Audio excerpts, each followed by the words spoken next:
When I first bought the old house on the edge of town, I knew it was going to be a project. The roof sagged, the paint peeled, and the yard looked like it hadn't been touched in 20 years. But beneath all that, I saw charm. Arched windows, a stone fireplace, and hardwood floors hidden under dusty carpet. With some sweat and patience, I could bring it back to life. What I didn't realize was that my new neighbor, the self-appointed queen of the HOA, Karen, had very different plans. Karen wasted no time introducing herself.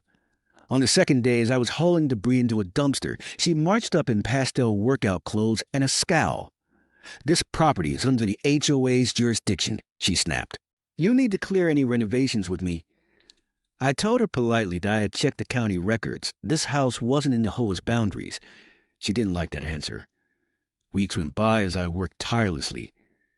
I fixed the roof, painted the siding a warm cream, and replanted the garden with colorful flowers. What at once looked like a haunted house was quickly becoming the prettiest home on the block. Neighbors walking by complimented the changes, but Karen's glare only grew sharper. She began sending me violation notices, demanding I repaint the house in approved colors and remove unauthorized landscaping. I ignored them, knowing they held no legal weight. One Saturday morning, Karen escalated. I woke to pounding on the door. When I opened it, she stood there with two other HOA board members, clutching a clipboard like it was a weapon. "You're in breach of HOA bylaws," she declared. "We're here to evict you." I nearly laughed. "You can't evict me. This house isn't under your HOA," I said firmly.